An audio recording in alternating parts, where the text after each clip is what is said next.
আমরা যদি ইবাদত করি তাহলে আল্লাহ রাব্বুল আলামিন আমাদের ইবাদতকে কবুল করবেন এবং আমাদেরকে তার দিদার এবং তার জান্নাতে যে নিয়ামতকে আমাদেরকে দান করবেন। আল্লাহ রাব্বুল আলামিনের সেই ইবাদত সমূহের একটি গুরুত্বপূর্ণ ইবাদত হচ্ছে কোরবানি, যা সামনেই আমাদের রয়েছে। যে কোরবানি সম্পর্কে অনেকগুলি মাসাইল রয়েছে, সেগুলি আমাদের জানা প্রয়োজন। যেহেতু আমরা কোরবানির পশু এখনই ক্রয় করা, অনেকেই ক্রয় করা শুরু করেছেন, অনেকে দেখা পছন্দ করা শুরু করেছেন। এই কোরবানির পশু কিভাবে এবং কোন সেটে কিভাবে কোরবানি দিলে কোরবানি আদায় হবে বিষয়ে বিস্তারিত আমাদেরকে অনেক সূক্ষ্ম মাসালা রয়েছে, এগুলি অবশ্য জানা প্রয়োজন। এর পূর্বে আমি বলতে চাই যে এই কোরবানি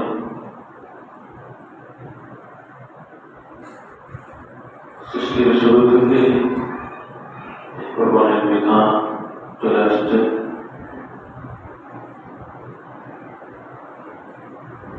আদম আলাইহিস সালাম থেকে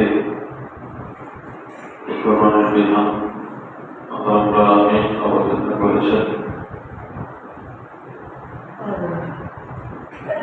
আল্লাহ রাব্বুল আলামিন ইরশাদ করেছেন, ওয়ালিকুল্লি উম্মাতিন জাআলনা মানসাকান লিয়াযকুরু ইসমাল্লাহি আলা মা রাযাকাহুম মিন বাহীমাতিল আনআম। সূরা আল-হাজর 34 নম্বর আয়াত। আল্লাহ আমিন বলেছেন, ওয়ালিকুল্লি উম্মাতিন, প্রত্যেক জাতির জন্য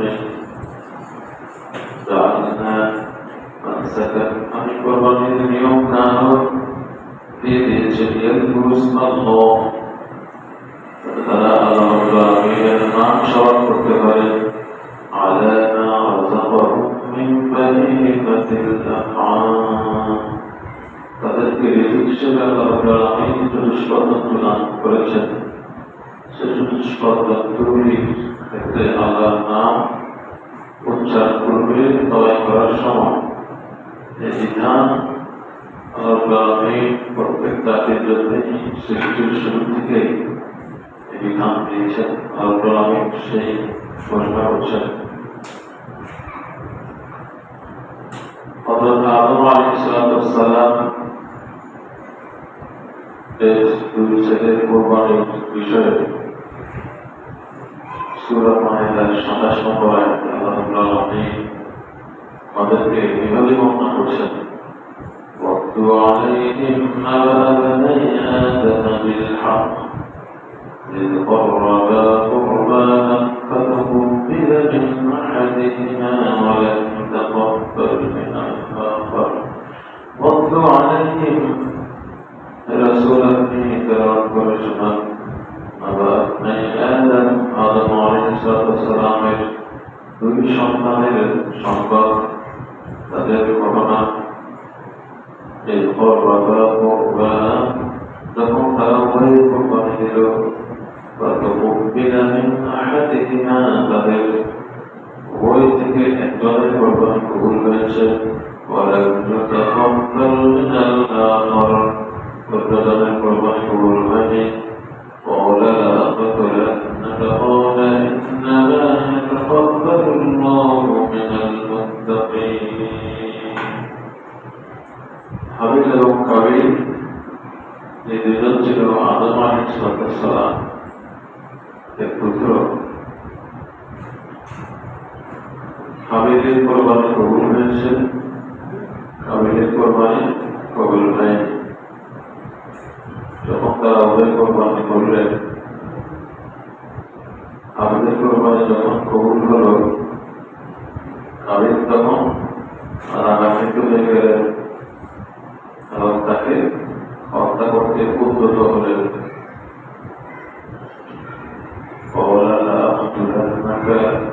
কাবিল বলল, আমি অবশ্যই তোমাকে হত্যা করব। তখন হাবিল কি বললেন,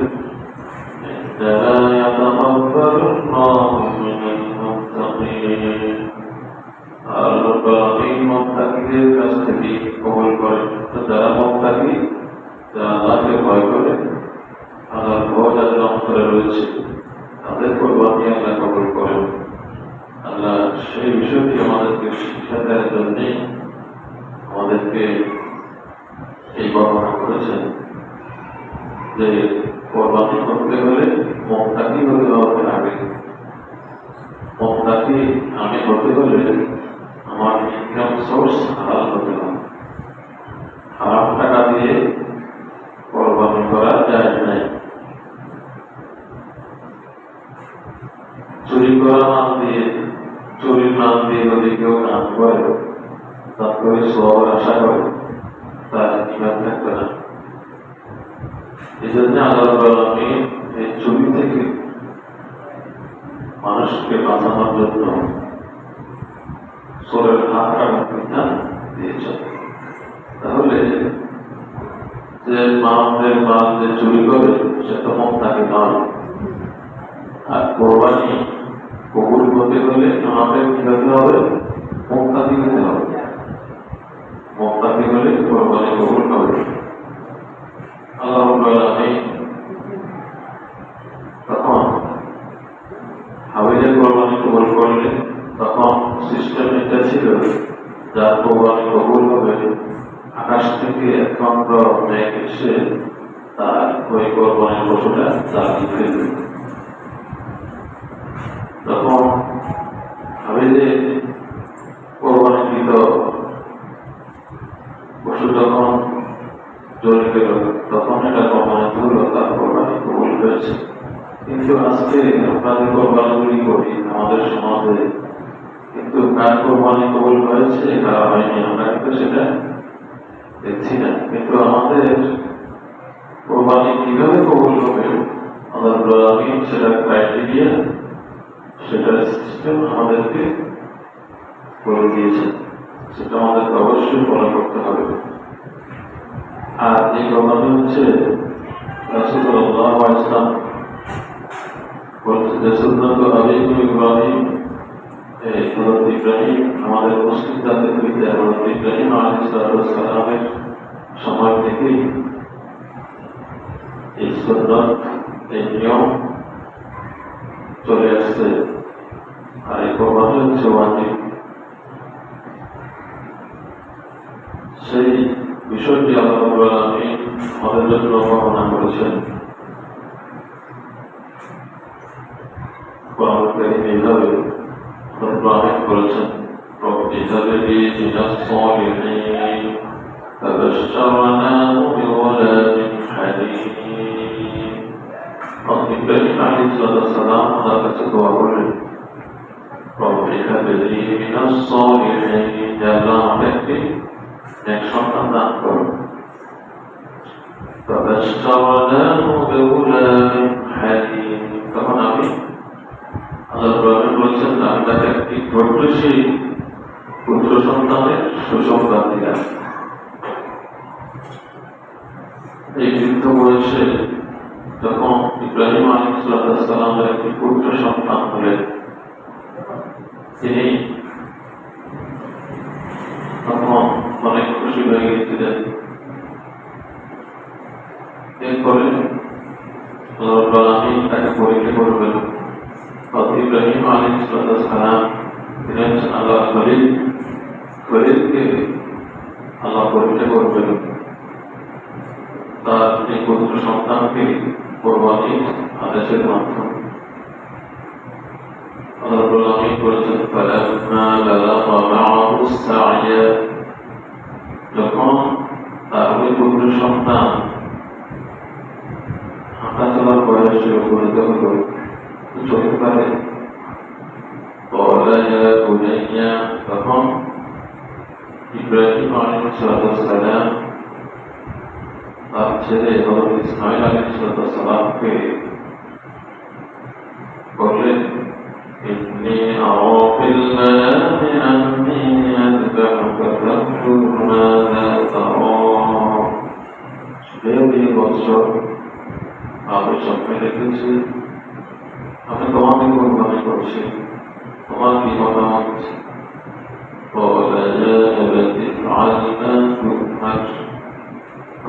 ইসমাঈল আলাইহিস সালাম বললেন, হে আমার পিতা, আপনি যে বিষয়ে আবিষ্ট করেছেন আপনি সেটা বাস্তবায়ন করুন। ستجدني إن شاء الله من الصابرين। নিশ্চয় আপনি আমাকে ধৈর্যশীল অন্তর্ভুক্ত পাবেন। যেমন বাবা তেমন ছেলে। আল্লাহ রাব্বুল আলামিন হযরত ইব্রাহিম আলাইহিস সালামকে পরীক্ষার জন্য যে আবিষ্কার করেছিলেন, আল্লাহ তো জানেন পরবর্তীতে কি ঘটবে, সম্পর্কে আল্লাহ আগ থেকে জানতেন। মাঝখানে তাদের বাপ বেটার পরীক্ষা হয়ে গেল। فلما أسلما وتله للجبين وناديناه أن يا إبراهيم।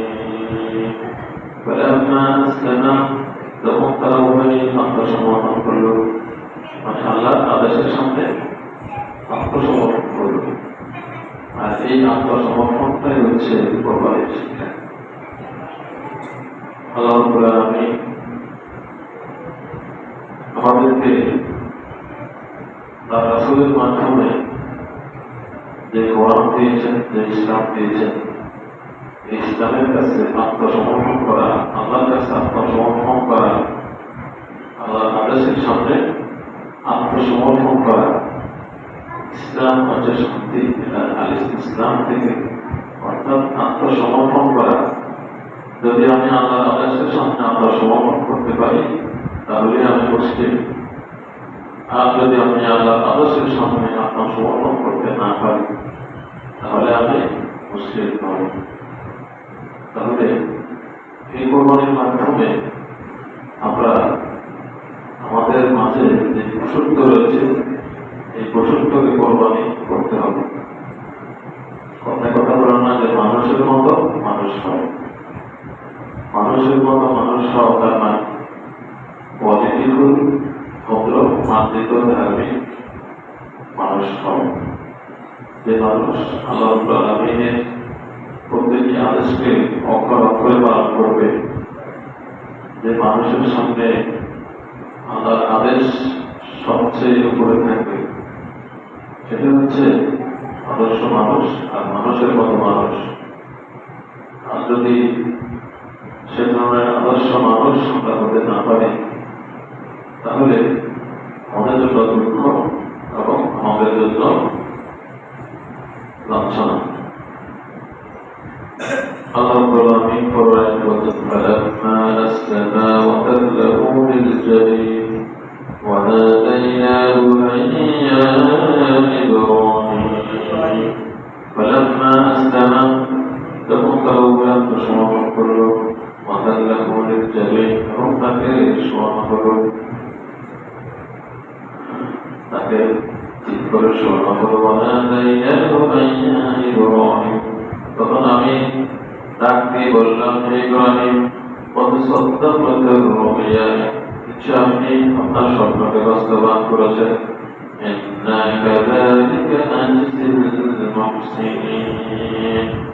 আর আমি এভাবেই মুহসিনদের প্রতিদান দিয়ে থাকি।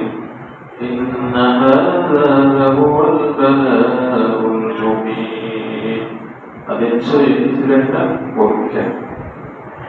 وفديناه بذبح عظيم। আর আমি হযরত ইসমাঈল আলাইহিস সালামকে মুক্ত করে দিলাম জান্নাতের একটি দুম্বার মাধ্যমে। তাহলে জান্নাতের একটি দুম্বার কোরবানি হয়ে গেল। হযরত ইসমাঈল আলাইহিস সালাম বেঁচে গেলেন, যদি সেটি হযরত ইসমাঈল আলাইহিস সালাম কোরবানি করতে হয়ে যেত, তাহলে কিন্তু আমাদের কারোই রক্ষা হতো না। দেখা গেছে এই বছর বড় ছেলে, পরের বছর মেজো ছেলে, এদের সবাই কোরবানি করা লাগতো। কিন্তু আল্লাহ রাব্বুল আলামিন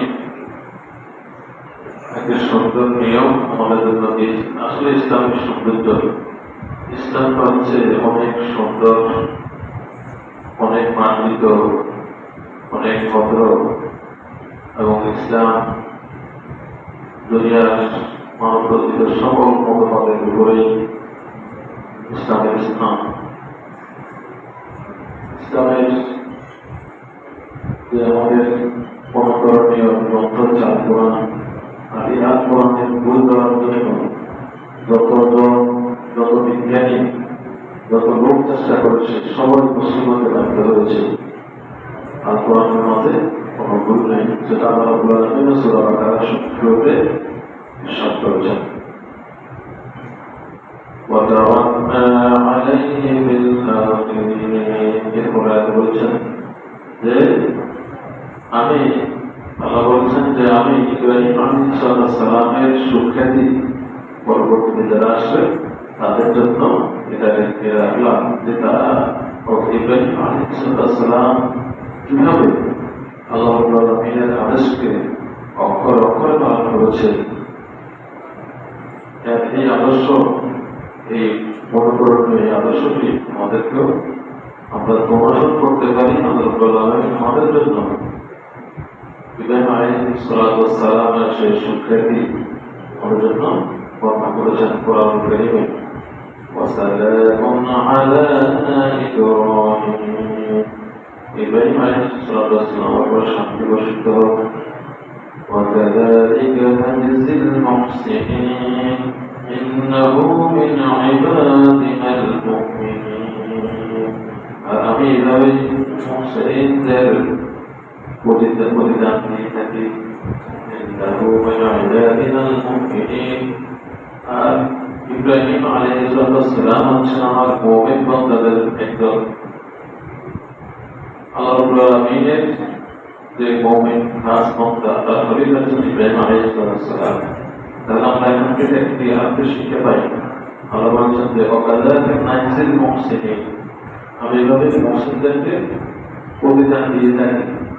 তাহলে ইব্রাহিম আলাইহিস সালামকে আমরা আল্লাহ রাব্বুল আলামিনের অনুগত, আল্লাহর বন্ধু হিসাবে, আল্লাহর প্রিয় হিসাবে আমরা যেভাবে আমাদের পর্যন্ত এই মেসেজটা খবর চলে আসছে, তার সুখ্যাতি, এটি হচ্ছে ইব্রাহিম আলাইহিস সালাম এর একটি প্রতিদান, যে প্রতিদান আল্লাহ রাব্বুল আলামিন দিয়েছেন তাকে তার সেই পরীক্ষায় পাশ করার কারণে। আর এই যে ফেরাউন, নমরুদ, তাদেরকে মানুষ স্মরণ করে ঘৃণা করে। ফেরাউন, নমরুদ, হামান, সাদ্দাত, কারূন, এই নামগুলি কেউ নামও রাখে না, কারণ তারা ঘৃণিত, তারা লাঞ্ছিত, তারা শাস্তিপ্রাপ্ত। আর কারণ তো প্রতিদিনই ইমামের নিচের দিকে যাচ্ছে। সুতরাং আল্লাহ রাব্বুল আলামিন আমাদেরকে যে কোরআন দিয়েছেন, আমাদের জন্য যে বিশাল সুযোগ সুসংবাদ দিয়েছেন, আমরা সেগুলি অনুসরণ করব। আর আল্লাহ রাব্বুল আলামিন এই মাসে যারা হজ করার জন্য দিয়েছেন, তাদেরকে হজ করার জন্য তৌফিক দিয়েছেন, তারা দিয়েছেন। আর আল্লাহ রাব্বুল আলামিন কোরআন পাকে 24 ইরশাদ করেছেন, وَلِلَّهِ عَلَى النَّاسِ حِجُّ الْبَيْتِ مَنِ اسْتَطَاعَ إِلَيْهِ سَبِيلًا। নিশ্চয় وَلِلَّهِ عَلَى النَّاسِ حِجُّ الْبَيْتِ, ওই সমস্ত মানুষের উপরে হজ ফরজ যারা مَنِ اسْتَطَاعَ إِلَيْهِ سَبِيلًا, তাদের কাছে সাদ এবং রাহেল থাকে। তাদের খরচ এবং হজ থেকে আসা পর্যন্ত পরিবারের ভরণ পোষণের ব্যবস্থা তাদের কাছে থাকে, তাদের জন্য হজ খরচ। সুতরাং আমরা তাদের কাছে যে অবস্থা রয়েছে, আমরা সবাই হজ করবো। আল্লাহ আমাদেরকে সেই তৌফিক দান করে, সবাই আমিন। সম্রাট মুসলিম হয়ে গেল। আর এই কোরবানি আমরা আদায় করার জন্য তাদের সামর্থ্য আছে। এই মাসের গুরুত্বপূর্ণ আমল কোরবানি আমরা আদায় করবো। হাদিস শরীফে আসছে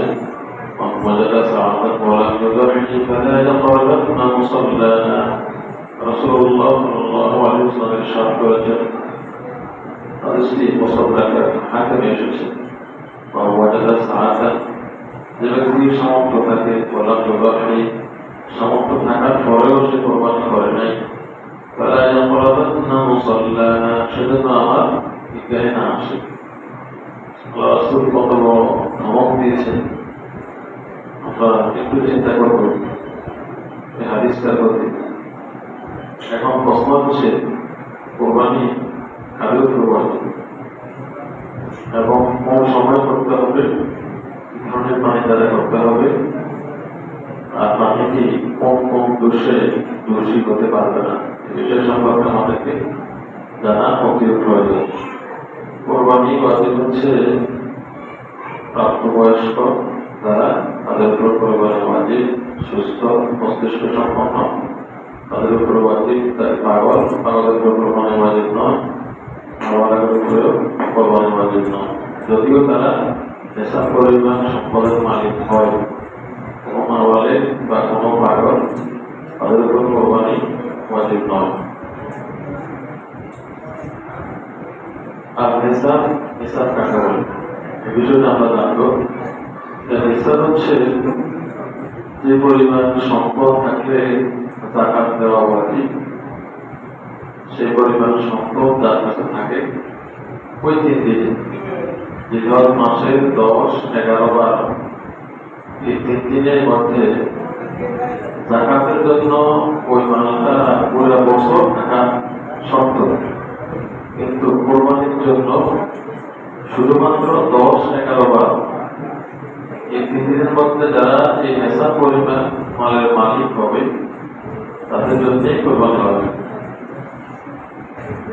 আর এই নেশাবের মধ্যে মালের মধ্যে রয়েছে স্বর্ণরৌপ্য, অলংকার, জমি, ওই সমস্ত জমি যেটা তার ব্যবহারের যে অতিরিক্ত, যেমন সে যে বাড়িতে থাকে ওটা কিন্তু নেশাবের ভিতরে আসবে না। সে যে জমিতে তার খাদ্যের জন্য ফসল চাষ করে, চাষাবাদ করে, সেটাও এখানে আসবে না। তার খাদ্য এবং তার অবস্থান এরপরে অতিরিক্ত যে জমি থাকে ওই জমিটা নেশাবের ভিতরে আসবে, ওই জমি তার থাকবে এবং সেটা নেশার পরিমাণ হবে, সেও কোরবানি দিতে হবে। আর স্বর্ণরৌপ্য, স্বর্ণ যদি 7.5 স্বর্ণ হয়, রৌপ্য যদি 12.5 হয়, তাহলে নেশাবের পরিমাণ হবে, সে কোরবানি দিতে হবে ওয়াজিব।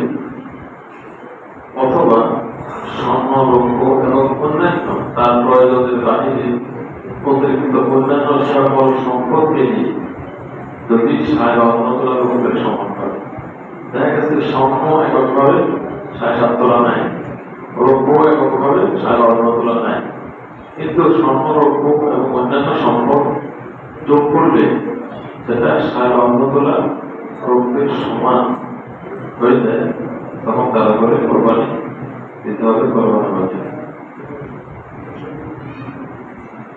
আর এখানে প্রশ্ন মেলে যদি ওয়াজিব হিসাব হয়, তাহলে সেটা কোরবানি দিতে হবে।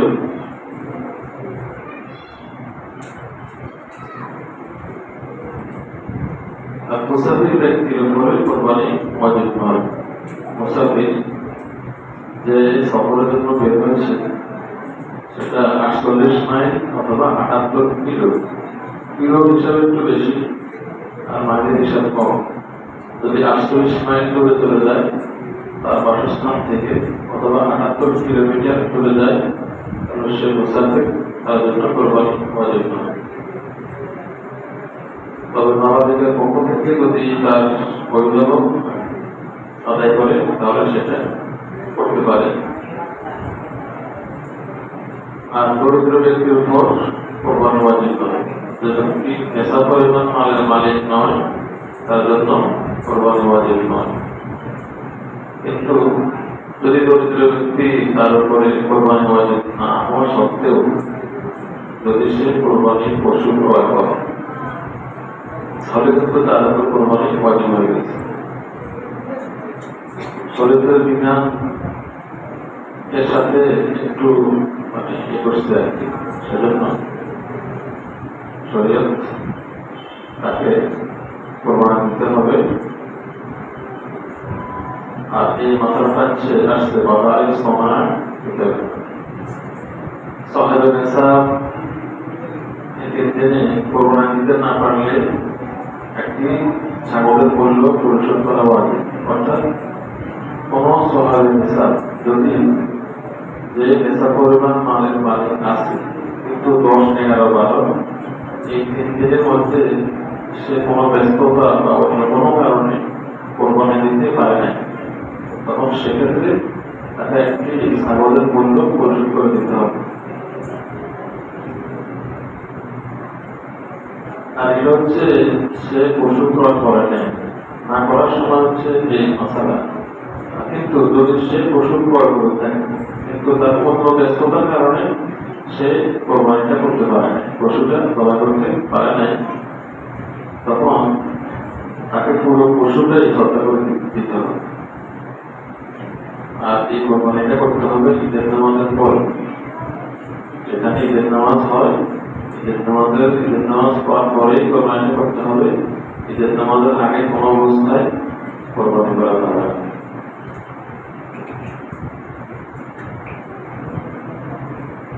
আর এই হাতটা হাদিস আছে বুখারী শরীফে 10 ও 11 তারিখ রাতে কোরবানি করা জায়েজ, দিনে করা উত্তম। অর্থাৎ যদি তিনি কোনো কারণে সে কোরবানি করতে পারে না তাহলে রাত্রে কোরবানি করতে পারলে সেটা জায়েজ, কিন্তু সেটা থেকে বিরত থাকাটা উত্তম। কারণ হচ্ছে রাত্রে দেখা যাচ্ছে কোরবানি করলে ঠিকমতো এই পশুর কষ্ট হবে, দেখা যাচ্ছে কোন কারণে একটা অন্ধকারের কারণে একটা কি হলো, একটা বিপদ হয়ে গেল। এই সমস্ত কারণে রাত্রিতে দিনে করাটাই উত্তম। তবে রাত্রের সময় খেয়াল রাখতে হবে যে 10 এবং 11 এই 2 রাত্রে করা যাবে, কিন্তু 12 তারিখ রাত্রে করা যাবে না। কারণ হচ্ছে 12 তারিখটা তো 12 তারিখ সন্ধ্যায় কিন্তু কোরবানির সময় শেষ। 10 তারিখ রাত্রেও সময় থাকে, 11 তারিখ রাত্রেও সময় থাকে। তাহলে যদি এই ধরনের কোনো পরিস্থিতিতে পড়ে তাহলে এই নিয়ম পালন করতে পারে। 10 থেকে 12 এরপরে জবাই করলে সব প্রসেস করতে হবে। পশুর মূল্য যদি জীবিত পশুর চেয়ে কম হয় তাহলে যে পরিমাণ মূল্য হ্রাস হয়েছে তা অস্বীকার করতে হবে। অর্থাৎ 10 থেকে 12 এটা পার হয়ে গেছে, তারপর পরে সে পশুটা জবাই করছে, করার পরে ওই পশুটা পুরোটাই হত্যা করে দিতে হবে এবং পশুটা যে টাকা দিয়ে ক্রয় করেছে যদি বস্তুর মূল্যটা ওজন হিসাবে এর কম হয় তাহলে যত টাকা কম হয়েছে ওই টাকাটা বাকি টাকাটাও হত্যা করে দিতে হবে। আরো অনেক মাসলা রয়েছে, ইনশাল্লাহ আমরা আগামী আমাদের হাতে সময় থাকবে আমরা বিস্তারিত আলোচনা করবো। তারপর আমি আমাদের কেমন দান করুন। আমি আসসালামু আলাইকুম ওয়া রাহমাতুল্লাহ।